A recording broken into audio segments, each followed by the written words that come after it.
सर्वेभ्यः नमो नमः। अहमस्मि आशीष गर्गः। प्रिय छात्रों, आशा करता हूँ आप सभी लोग स्वस्थ होंगे, कुशल होंगे। आज हम पढ़ने जा रहे हैं CBSE बोर्ड संस्कृत कक्षा अष्टमी, जो कि NCERT पाठ्यक्रम पर आधारित है। आज इसका हम तीसरा पाठ पढ़ने जा रहे हैं। इसमें थोड़ा सा बदलाव किया गया है। जो पहले की बुक चलती थी तो उसमें तीसरे पाठ में भगवदज्जुकम एक प्रहसन था, पाठ था, किंतु चूँकि आज का ये जो भारत है, जो प्रगतिशील अपना जो देश है, तो इसमें नेटवर्क और ये इंटरनेट, इसका जो ज़माना है चलता जा रहा है। तो सभी शिक्षाविदों ने विचार किया कि भाई बच्चों को इसका भी ज्ञान होना चाहिए। तो आइए हम इसका ज्ञान करते हैं।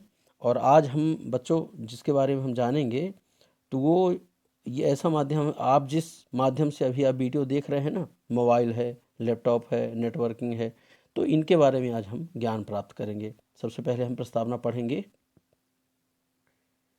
पाठ का नाम है तृतीयः पाठः, तीसरा पाठ है डीजी भारतम। ठीक है, ये जो डिजिटल इंडिया आपने एक मूवमेंट सुना होगा, वो इसी पर आधारित है। प्रस्तुत पाठ डिजिटल इंडिया के मूल भाव को लेकर लिखा गया निबंधात्मक पाठ है। इसमें वैज्ञानिक प्रगति के उन आयामों को छुआ गया है जिसमें हम एक क्लिक, ठीक है, क्लिक करते हैं ना, एक क्लिक द्वारा बहुत कुछ कर सकते हैं। आज इंटरनेट ने हमारे जीवन को कितना सरल बना दिया है। हम भौगोलिक दृष्टि से एक दूसरे के अत्यंत निकट आ गए हैं। इसके द्वारा जीवन के प्रत्येक क्रियाकलाप सुविधाजनक हो गए हैं। ऐसे ही भावों को यहाँ सरल संस्कृत में व्यक्त किया गया है। तो ये तो आपको ये समझ में आ गया होगा। आगे चलते हैं। अब ये जो पाठ है, ध्यानपूर्वक आप लोग इसको सुनेंगे और समझेंगे। अद्य संपूर्ण विश्वे डिजिटल इंडिया इत्यस्य चर्चा श्रूयते। यानी आज संपूर्ण विश्व में डिजिटल इंडिया, इसकी चर्चा जो है तो सुनाई दे रही है। अस्य पदस्य कः भावः। अच्छा, इस पद का क्या भाव होगा? अस्य पदस्य कः भावः इति मनसि जिज्ञासा उत्पद्यते। इस प्रकार की मन में जिज्ञासा उत्पन्न होती है। काल परिवर्तनेन सह मानवस्य आवश्यकतापि परिवर्तते। यानी काल के परिवर्तन होने के साथ ही जैसे जैसे हमारा ये जो टाइम निकलता जा रहा है ना, तो मानवस्य आवश्यकता यानी मानव की, हम सभी की जो आवश्यकताएं हैं उनमें भी परिवर्तन आता है। आवश्यकतापि यहाँ पर पूर्व रूप स्वर संधि है, ठीक है, आवश्यकता अपि, और दीर्घ स्वर संधि भी आप कर सकते हैं। परिवर्तते, तो आवश्यकताएं हैं उनमें परिवर्तन होता रहता है। प्राचीन काले ज्ञानस्य आदान प्रदानम मौखिकम आसीत्। प्राचीन काले यानी प्राचीन काल में, पुराने समय में, ज्ञानस्य आदान प्रदानम यानी ज्ञान का आदान प्रदान कैसे किया जाता था? मौखिकम आसीत्, मौखिक किया जाता था, यानी केवल बोल करके। विद्या च श्रुति परंपरया गृह्यते स्म। और विद्या जो आज हम जो पढ़ रहे हैं ना, जिस माध्यम से अभी आपके हाथ में मोबाइल है, आप मेरी बातों को सुन रहे हैं, घर में बैठ करके सुन रहे हैं, तो यही बदलाव हुआ है। अच्छा, पहले क्या होता था? विद्या च श्रुति परंपरया गृह्यते स्म, यानी पहले जो अध्ययन किया जाता था वो कैसे किया जाता था? श्रुति परंपरा, यानी जो गुरु होते थे वो पाठ को या वेद मंत्रों को या जो भी ज्ञान रहता था उसको बोलते थे, और जो छात्र रहते थे वो उसको सुन करके याद करते थे, उसे ग्रहण करते थे। अनंतरम तालपत्रोपरि भोजपत्रोपरि च लेखन कार्यम आरब्धम। समय बीतता गया। अनंतरम, इसके बाद क्या हुआ?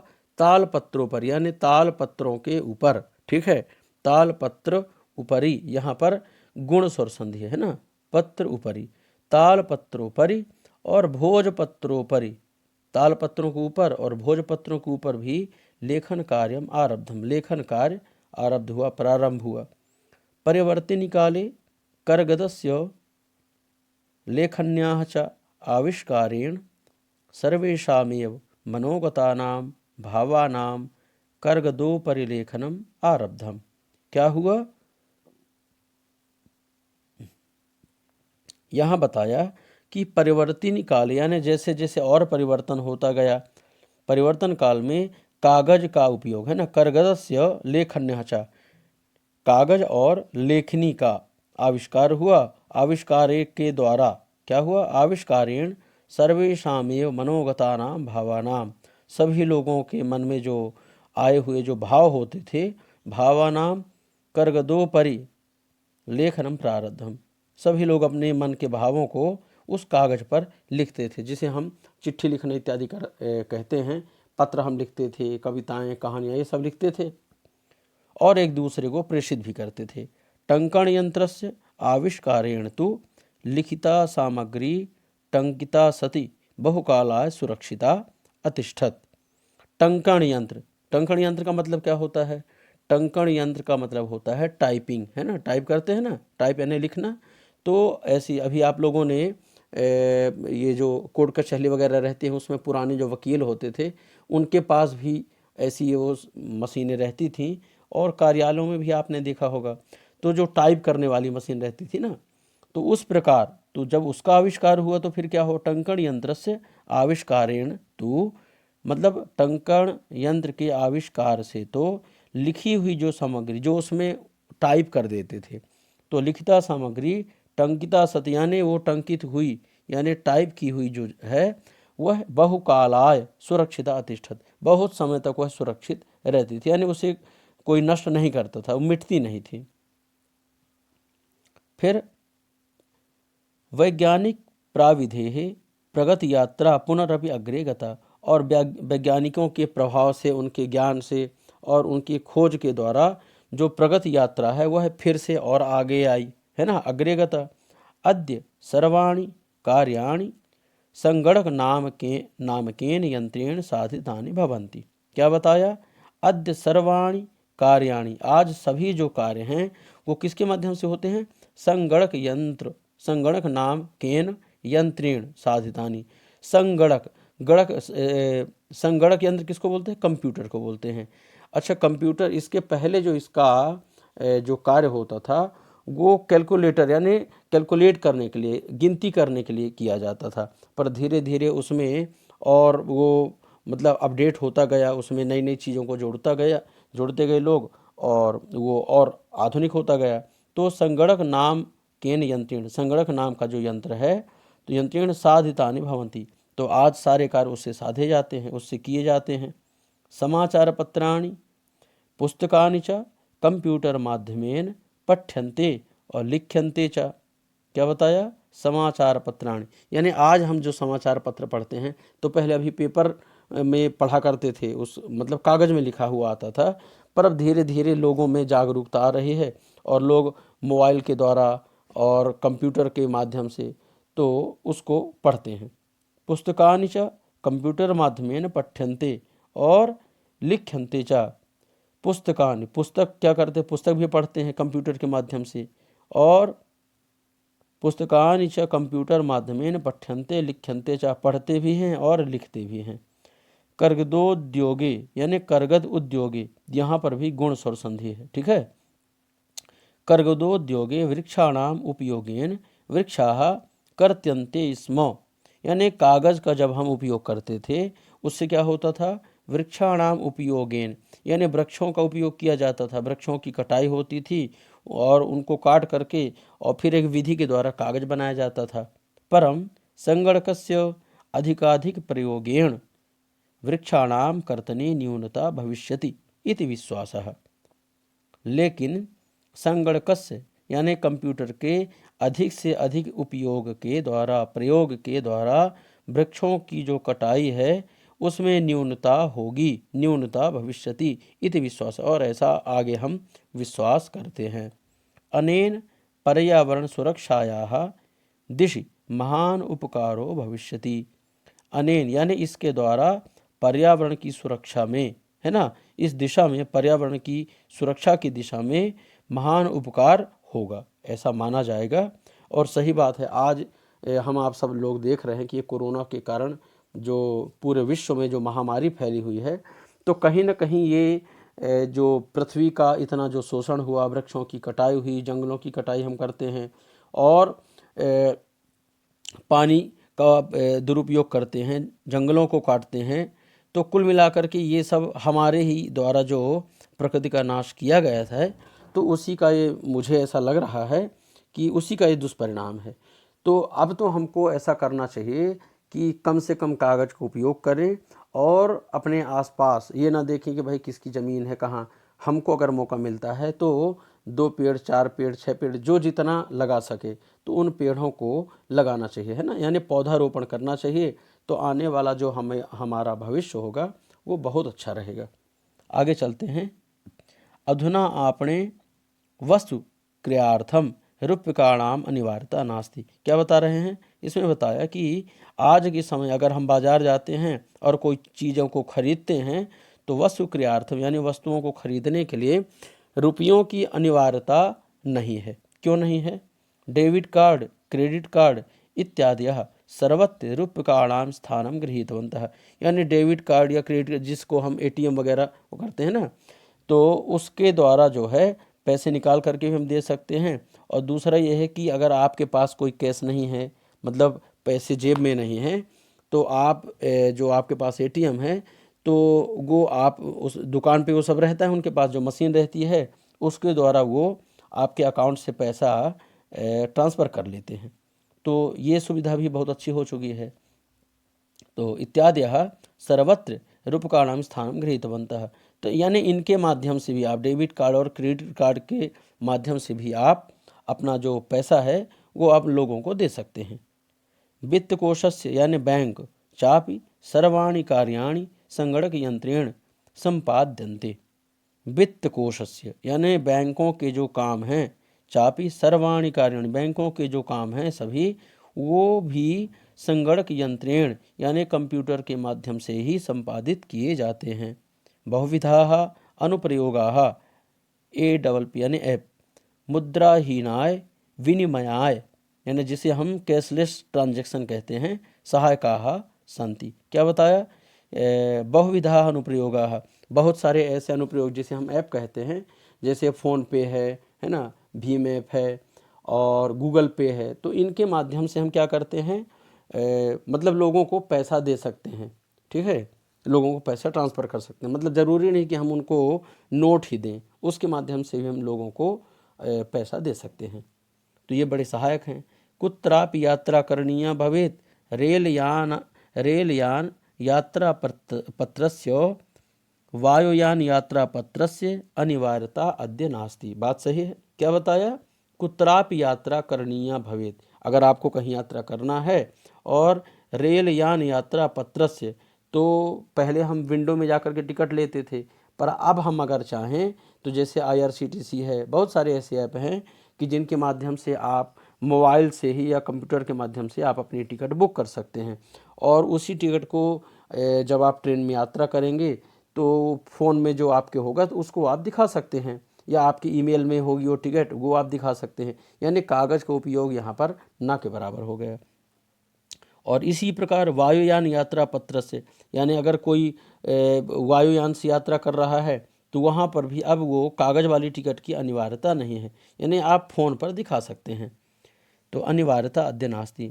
सर्वाणि पत्राणि अस्माकं चल दूरभाष यंत्र यानी मोबाइल जिसके माध्यम से अभी आप वीडियो देख रहे हैं, है ना, तो इसके माध्यम से ईमेल इति स्थाने सुरक्षितानि भवन्ति। ईमेल में वो सुरक्षित रहते हैं। जो हमने टिकट वहाँ से बुक की है वो हमको ईमेल पे भी मिल जाती है। यानी संदर्श वयम सौकर्येण यात्रायाः आनंदो गृहीमः या गृहणीमः। ठीक है, क्या बताया कि इत स्थाने सुरक्षितानि भवन्ति। तो ये बताया कि जो टिकट है वो उसमें सुरक्षित रहती ईमेल में, और जिसके द्वारा से हम जिसको हम यानी संदर्श उसको दिखा करके हम लोग बड़ी ही सुविधा से, बड़े ही आराम से यात्रा का आनंद ग्रहण करते हैं। गृहणीमः। चिकित्सालयेपि उपचारार्थम रूप्यकाणाम आवश्यकताद्य नानुभूयते। क्या बताया? चिकित्सालयेपि चिकित्सालयः अपि या चिकित्सालय में भी, ठीक है, चिकित्सालय अपि उपचारार्थम उपचार कराने के लिए, दवाई कराने के लिए धन की आवश्यकता का उसका अनुभव नहीं होता है। यानी ऐसा नहीं कि भाई हमारे पास नोट ही हो तब काम चलेगा। तो आवश्यकता अद्य न अनुभूयते, यहाँ पर भी दीर्घ स्वर संधि है ना, न अनुभूयते ऐसा। सर्वत्र कार्ड माध्यमेन ई बैंक माध्यमेन शुल्कम प्रदातुम शक्यते। क्या है? सर्वत्र कार्ड माध्यमेन यानी एटीएम के माध्यम से आप जो है, या ई बैंक माध्यमेन, ई बैंकिंग जो होती है उसके द्वारा आप शुल्क दे सकते हैं। शुल्कम प्रदातुम शक्यते, शुल्क दे सकते हैं। तद्दिनं नाति दूरम यदा वयम हस्ते एकमात्रम चल दूरभाषयंत्रम आदाय सर्वाणि कार्याणि साधयितुं समर्थाः भविष्यामः। क्या बता रहे हैं कि तद्दिनं नाति दूरम, वो दिन दूर नहीं है जब हम लोग है ना हाथ में केवल एकमात्र चल दूरभाष यंत्रम आदाय यानी मोबाइल को ही हाथ में लिए रहेंगे और उसी से सभी कार्यों को साधने में समर्थ हो जाएंगे। ऐसा। वस्त्रपुट के, क्या बताया? वस्त्रपुट के रूप्यकाणाम आवश्यकता न भविष्यति, यानी अब ऐसा आवश्यक नहीं है कि भैया आप जेब में धन को रखना ही पड़ेगा। ठीक है। वस्त्रपुट के रूप्यकाणाम आवश्यकता न भविष्यति। पासबुक, चेकबुक इत्यनयोः आवश्यकता न भविष्यति। और अब पासबुक की भी ज़रूरत नहीं पड़ेगी या चेकबुक की, क्योंकि सारी चीज़ें आपको मोबाइल पे, ईमेल पे सारी चीज़ें आपको अवेलेबल हो जाती हैं। ठीक है। तो इत्यनयोः आवश्यकता न भविष्यति, इनकी आवश्यकता नहीं होगी।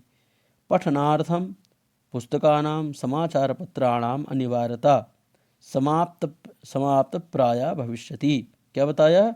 पढ़ने के लिए, पठनार्थम यानी पढ़ने के लिए पुस्तकों की या समाचार पत्रों की जो अनिवार्यता है वह भी प्रायः समाप्ति हो जाएगी, क्योंकि सारी चीज़ें आपको मोबाइल पे अवेलेबल हो जाएंगी, है ना। लेखनार्थम अभ्यास पुस्तिकायाः करगदस्य वा नूतन ज्ञानान्वेषणार्थम शब्द को कोशस्यापि आवश्यकता न भविष्यति। क्या बताया? लिखने के लिए अभ्यास पुस्तिका का और कागज का, करगदस्य वा और नूतन ज्ञानान्वेषणार्थम यानी जिसको हम डिक्शनरी बोलते हैं। तो पहले हमको डिक्शनरी लेनी पड़ती थी, पर अब हमारे पास जैसे ही खोज है या बहुत से ऐसे ऐप हैं जिनमें डिक्शनरी आती है, तो उनके द्वारा नूतन ज्ञानान्वेषण, नूतन ज्ञान अन्वेषणार्थम नए शब्दों को या नए ज्ञान को खोजने के लिए शब्दकोशस्यापि, है ना, शब्दकोशस्यापि आवश्यकता न भविष्यति, उसकी भी आवश्यकता नहीं होगी। अपरिचित मार्गस्य ज्ञानार्थम मार्गदर्शकस्य मानचित्रस्य आवश्यकतायाः अनुभूतिः अपि न भविष्यति। क्या बताया?